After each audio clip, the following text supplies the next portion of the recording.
એક વખત એક માણસ પોતાના 3-4 વર્ષના બાળકને શાળાએ મૂકે અને ત્યાંથી બહાર જતો રહે. દરવાજા બંધ થઈ જાય એટલે ત્યાંથી બારીમાંથી ડોકાએ કરે કે મારું બાળક રડતું તો નહીં હોય ને, મારું બાળક મેં મૂક્યું છે, સહી સલામત તો હશે ને. બને છે એવું કે રસ્તાની બહારનો જે ભાગ હોય ને ત્યાં 2 વ્હીલર છે, 4 વ્હીલર છે, ટેમ્પા છે, સ્કૂલના વાન છે, આ બધું પાર્ક કરવામાં આવે. એ માણસ એ વાનની ઉપર ચડી જાય અને દિવાલની અંદરથી જોવે કે મારું બાળક શું કરે છે.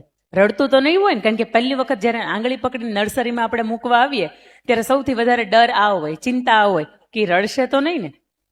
અને શાળાના જે સંચાલક સ્ટાફ હતો ને એને ખબર પડી કે એના પિતાશ્રી છે ને રોજ અહીંયા જુએ છે, એટલે બહારની સાઈડથી 2 વ્હીલ 4 વ્હીલ ટેમ્પા જે કંઈ પણ હતું ને એ હટાવી લીધું.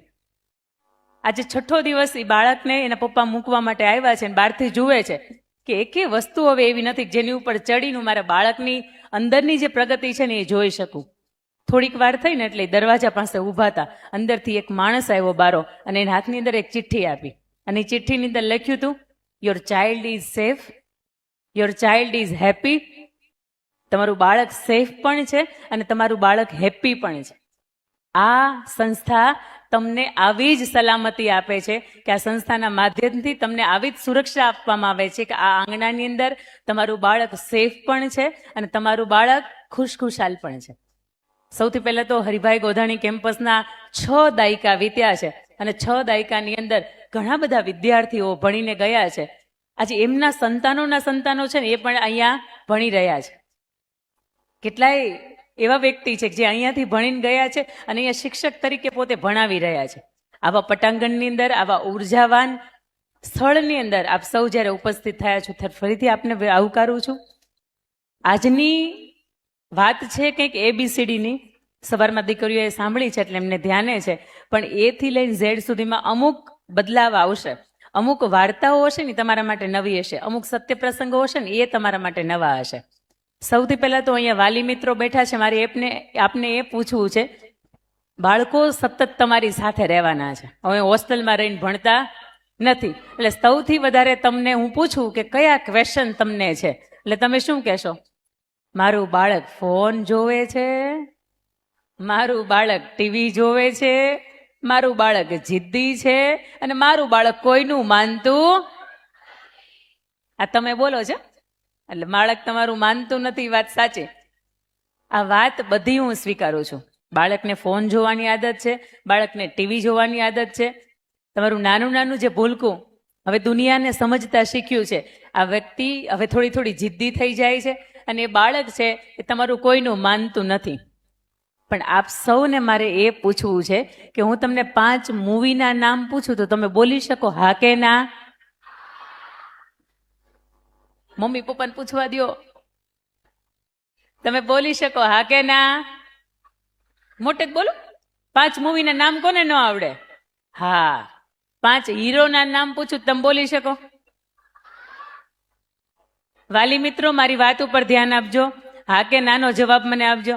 5 હિરોઈનના નામ પૂછું તો પપ્પાઓને મારે પૂછવું, બોલી શકો? આ પોલે જ ને. હવે મમ્મીને સવારથી સાંજ સુધી હિરોઈનમાં ખબર ન પડે, પણ ઓલી દીપિકા પાદુકોણ ને ઐશ્વર્યા રાયની અંદર તો પપ્પાને બહુ એની અંદર ઇન્ટરેસ્ટ હોય કે એનું મૂવી આવ્યું નથી ને જોયું નથી. બોલો, અમુક ના મમ્મી એમ કે ને કે મારે નવરાઈ નથી તો એમ કે અમે દોસ્તાર જોઈ આવીએ છીએ. પણ આપ સૌને મારે વિનંતી છે કે આ બધું હું તમને 5 ક્રિકેટરના નામ પૂછું તમે બોલી શકો અને જવાબ આપી શકો. પણ ગત પરીક્ષાની અંદર થોડું વધારે ધ્યાન આપજો.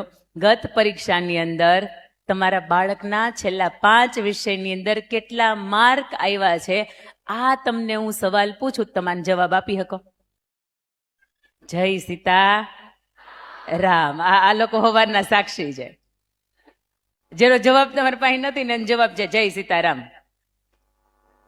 આવો થોડાક આપણા બાળકોની અંદર આપણે સમય આપતા શીખીએ ને, સમય આપશું ને તો એનો આનંદ કંઈક અલગ છે. આજની વાતની મારે જ્યારે શરૂઆત કરવી છે ત્યારે હવે હું મારી વાત રિપીટ નહીં કરું, એક જ વખત કહેવાની હતી. આજની જ્યારે વાતની શરૂઆત કરવી છે ને ત્યારે બીજા 2 પ્રસંગો મારે આપને કહેવા છે. અમિતાભ બચ્ચન એટલે એક એવો વ્યક્તિ કે જેને એના અવાજના કારણે નોકરી નહોતી મળી શકી. તમને ખબર છે? એના અવાજના કારણે નોકરી નહોતી મળી શકી. આજે KBC એટલે અમિતાભ બચ્ચનનો અવાજ યાદ આવે. સચિન તેંડુલકર ધોરણ 10 ફેલ હતા. વિરાટ કોહલી બેટ રમવાની બોલ રમવાની તૈયારી કરે ને ધોરણ 12મું બરાબર અને પિતાજીનું દેહાંત થાય. ઓબેરોય એના જીવનની અંદર એના હોટલની અંદર વેઇટરનું કામ કર્યું છે. રોનાલ્ડો મેસી તમે નામ સાંભળ્યું છે ને? આ દરેક વ્યક્તિ એવું કહે છે કે અમારા જીવનની અંદર મજૂરી કરવાનું કામ કર્યું, અમે મોચી તરીકેનું કામ કર્યું છે. આ દરેક વ્યક્તિના ઉદાહરણો ઉપરથી એ વાત સાબિત થાય છે જીવન એ નથી કે જે તમને મળ્યું છે. જીવન એ બિલકુલ નથી કે જે તમને મળ્યું છે. જીવન દોસ્ત એ છે કે જેને તમે બનાવો છો. ગરીબ ઘરની અંદર જન્મા હોય ને છતાંય દેશને નામાંકિત કરી શકે આવા પ્રતિભાશાળી વ્યક્તિત્વ જો તમે બની શકો તો જીવન બદલાઈ જાય. પણ તમે ઈચ્છો કે મારી જીવન જ ઝૂંપડાની અંદર શરૂઆત થઈ છે અને તમે મરો ત્યાં સુધી તમે ઝૂંપડામાં મરો તો એ ચોક્કસ તમારી ભૂલ છે. આવું ઓબામા એવું કહે છે, બરાક ઓબામા એવું કહે છે કે તમારો જન્મ ગરીબ કુટુંબની અંદર થાય તો એમાં તમારો બિલકુલ વાંક નથી, પણ તમારી મૃત્યુ ગરીબાઈની અંદર થાય ને તો ચોક્કસ તમારી ભૂલ છે. આવો બે પ્રસંગના માધ્યમથી પછી મારે એબીસીડી તરફ તમને લઈ જવા છે. સૌથી પહેલો પ્રસંગ સ્પર્શ શાહ, આપણા ગુજરાતનો દીકરો. 2003ની અંદર એનું ફેમિલી વિદેશ રહે, એનું 2003ની અંદર બોર્ન થાય. એનું નામ સ્પર્શ શાહ. પણ એ બાળકને તમે સ્પર્શ ન કરી શકો કારણ કે એના અંદરના જે હાડકા હતા ને એ એટલા બધા ખરાબ, એટલા બધા નબળા કે એ બાળકનો જન્મ થાય ને એની સાથે 40 ફ્રેક્ચરની સાથે એનો જન્મ થાય. કેટલા? 40 ફ્રેક્ચર. તમને મને એક વખત હાથ ભાંગી ગયો હોય ને બેટા 5 વર્ષ સુધી યાદ આવે કે આ જ હાથ ભાંગ્યો હતો, કારણ કે એ દુખે. શિયાળો આવે એટલે બરાબરનો દુખે. પણ એ સ્પર્શ શાહનો જન્મ 2003ની અંદર ગુજરાત રાજ્યનો એ દીકરો, વિદેશની અંદર એનું ફેમિલી રહે અને 40 ફ્રેક્ચરની સાથે એનો જન્મ થાય. હું તમને એનું શરીર કેટલું પીડાદાયી છે ને એની પહેલા વાત કરું છું. અત્યાર સુધીમાં એટલે 2003થી લઈને 2026 સુધીમાં એટલે 22-23 વર્ષના સમયગાળાની અંદર આજ સુધીમાં એના શરીરની અંદર 140 ફ્રેક્ચર થયા છે. કેટલા? બરાબર ખુલ્લા રાખજો. અને એકે વાતની અંદર તમને એમ લાગે ને કે આ ટાઢોડાની અસર છે અહીંયા, તો આને ગૂગલ કરી લેવાની છૂટ. 140 ફ્રેક્ચર. એના આખા શરીરની અંદર 8 લોખંડની પ્લેટ છે અને 22 જેટલા સ્ક્રૂ છે. તમે સમજી શકો એ બાળકની જિંદગી કેવી હશે. એનો જ્યારે જન્મ થયો ને ત્યારે ડોક્ટરે એવું કીધું કે આવા બાળકને આમ જોઈને તો રખાય નહીં, કારણ કે આવા બાળકને ખૂબ ખર્ચો કરવો પડે. એના મમ્મી પપ્પા એવું કહે કે એના ખર્ચો ગમે એટલો થાય અમે તૈયાર છીએ. બાળકને 6 મહિના સુધી એને પેટીમાં રાખવામાં આવે, અંડર ટ્રીટમેન્ટ રાખવામાં આવે અને બાળકને 6 મહિનાની અંદર 3 કરોડથી વધારે ખર્ચો થાય. બાળક ઘરે આવે, એના મમ્મી બધું જ કામ મૂકી દે. એનું એક જ લક્ષ્ય કે મારા બાળકના જીવનની અંદર હું એને આત્મનિર્ભર કેવી રીતે બનાવું. મોદી સાહેબનું સૂત્ર છે ને કે આત્મનિર્ભર ભારત. તો મારા બાળકને હું આત્મનિર્ભર કેવી રીતે બનાવું, એના માટે શું કરી શકાય.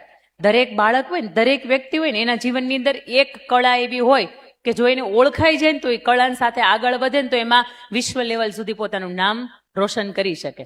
એટલે એના માતૃશ્રી એને બોલતા શીખવે.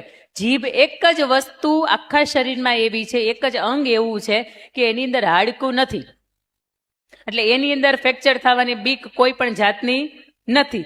એના માતૃશ્રી એને બોલતા શીખવે, એને ગીત ગાતા શીખવે અને આખું શરીર એનું એક સરસ મજાની ચેરની અંદર આજે પણ એના મમ્મી નવડાવે છે, આજે પણ એના મમ્મી એને જમાડે છે, આજે પણ એના મમ્મી છે એને કપડાં પહેરાવે છે. એ બાળક ધીરે ધીરે ધીરે કરતા મોટું થાય, એ બોલતું થાય, એ સંગીતની અંદર થોડુંક આગળ વધે. એના મમ્મી હાર્મોનિયમ વગાડીને પાછળથી બેઠું બેઠું એ બાળક ગાતું હોય. એ બાળક 8 વર્ષનું થાય ને ત્યાં સુધીમાં એટલું સચોટ રીતે ગાતું હોય, એટલું સરસ રીતે બોલતું હોય, અલગ અલગ વિષયોનું એટલું સરસ એનું નોલેજ હોય કે 8 વર્ષનું થાય ત્યાં સુધીમાં તમે yahoo.com નામ સાંભળ્યું છે? હા કે ના? હા.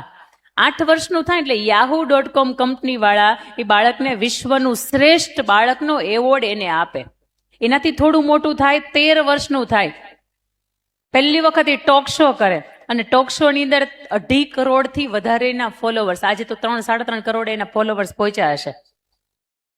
આજ સુધીમાં 7 દેશની અંદર 200થી વધારે મોટિવેશનલ સેમિનાર કરે, ગીતો ગાય અને મહત્વની વાત તો એ છે કે આટલા પીડાદાયી જીવનની સાથે સતત એને સૂતું રહેવાનું કે એની જે એક રેસ્ટ ચેર હોય ને એની અંદર બેસવાનું. એ બાળક તમારી જેમ હાલી ન શકે, એ બાળક તમે ઈચ્છો ને એ પ્રમાણે ઈ જમી ન શકે. થોડા વર્ષો પહેલા ડોનાલ્ડ ટ્રમ્પે મોદી સાહેબને જ્યારે બોલાવ્યા અને હાઉડી મોદી કાર્યક્રમ એણે કર્યો, ત્યારે 50-60 હજારની જનમેદનીની વચ્ચે પોતે ભારતીય રાષ્ટ્રગીત ગાનારો આ પ્રથમ વ્યક્તિ હતો જે અહીંયા હતો ને, જ્યારે પોતે નાનો હતો ને અહીંયા ઇન્ડિયાની વિઝિટ ઉપર આવે ને ત્યારે એને મોદી સાહેબને મળવું હતું. પણ આ વાતની જાણ જ્યારે મોદી સાહેબને થઈ ને કે તમારો ભારતનો એક વ્યક્તિ છે, આટલું બધું શરીરની પીડા છે, આટલા બધા ફ્રેક્ચર્સ છે, છતાંય તે પોતાનું શ્રેષ્ઠ યોગદાન આપે છે. અને રાષ્ટ્રગીત હમણાં જે ગાયું ને એ સ્પર્શ શાહે ગાયું. એટલે મોદી સાહેબ એને બાળકને મળવા માટે ગયા હતા. અને એક પત્રકારે એને પૂછ્યું કે તમારું આટલું બધું પીડાદાયી જીવન છે, છતાંય તે તમે આટલું બધું શ્રેષ્ઠ કેવી રીતે કરી શકો? તમે વિશ્વવ્યાપી કેવી રીતે બની શક્યા? આટલા બધા તમારા કરોડો ફોલોવર્સ કેવી રીતે થઈ શક્યા? તમને શ્રેષ્ઠ એવોર્ડ મળ્યા છે, કેવી રીતે? How is it possible? અને ત્યારે એ બાળક હવે તો યુવાન થઈ ગયો, એને બહુ મજાની વાત કરી હતી. જેની પાસે મગજ છે, જેની પાસે હાથ છે, જેની પાસે પગ છે, છતાંય એનું જીવન એ આળસમાં કાઢે છે ને, આવા વ્યક્તિઓને મારે સૂચન કરવું છે, આવા વ્યક્તિઓને મારે પ્રેરણા આપવી છે કે જીવનની અંદર બધાય અવયવો સહી સલામત તમને બધાય નથી મળતા, પણ તમને મળ્યા છે ને તો આ સ્પર્શ શાહ તમને મને શીખવે છે કે એનો ઉપયોગ કરાય. હાથ છે તો હાથનો ઉપયોગ કરાય, પગનો ઉપયોગ કરાય, શરીરના દરેક અવયવો છે કે એનો ઉપયોગ કરીને કંઈક નવ સર્જન કરાય. આ સ્પર્શ શાહની વાત જો તમારે વધારે વિગતથી જાણવી હોય તો તમે યુટ્યુબની હિસ્ટ્રીની અંદર સર્ચ કરજો, તમને વધારે વિગતથી જાણવા મળશે કે આટલું બધું પીડાદાયી જીવન તેમ છતાં એનું શ્રેષ્ઠ યોગદાન આપી શકે. તો આપણી પાસે તો મગજ, આંખું, કાન, નાક, મોઢું, હાથ પગ બધું સહી સલામત છે, તો આપણે આપણું ન કરી શકીએ? અને એના પછીની મારે બીજી વાત આપને કેવી છે કે એક માણસ હતો ને, મીઠું વેચવાનું કામ કરે. શું કરે? મીઠું વેચવાનું કામ કરે. મીઠું પહેલા પકાવે ને પછી મીઠું વેચવા માટે જાય. દર વખતે મીઠું વેચવા માટે જાય ને તો મીઠાનો ભાવ 50 પૈસા કિલો મળે, 70 પૈસા કિલો મળે, 60 પૈસા કિલો મળે, આવું મળે. આખું મીઠું જે આવે ને એનો ભાવ કેટલો હોય ખબર છે? ₹1.5. કેટલો? કિલાનો ₹1.5 હોય. એ પ્રોસેસિંગ થાય ને તમારા સુધી પહોંચે ને ત્યારે 20-25 રૂપિયા થાય. એ આખું જે મીઠું હોય એનો ભાવ આટલો હોય, વધીને કદાચ અત્યારે ₹1-1.5 થયો હશે. એ માણસને ક્યારેક એમ થાય કે હું આજે પગે લાગીને જાઉં ને ભગવાનને તો મને ક્યારેક 90 પૈસા આવે છે. હમણાં મંદી ચાલે છે, ને ભગવાનને પગે લાગતો જાવ. એ માણસ ગાડું એક બાજુ મૂકે અને ભગવાનને અંદર પગે લાગવા માટે મંદિરની અંદર જાય. અને અયોધ્યા જેવું મંદિર હશે કે અંદર ગયા પછી ભૂલાઈ જાય કે બહાર ગાડું પડ્યું છે, 2 બળદ બાંધ્યા છે અને ગાડાની અંદર મીઠું ભર્યું છે. માણસ અંદર જાય, ભગવાનની ભક્તિ અંદર એટલો બધો લીન થઈ જાય કે પાછળથી બરાબરનો વરસાદ આવે, મીઠું ઓગળી જાય, એના બળદ ભાગી જાય અને એનું ગાડું હોય ને કાદવની અંદર જઈને ખૂંચી જાય.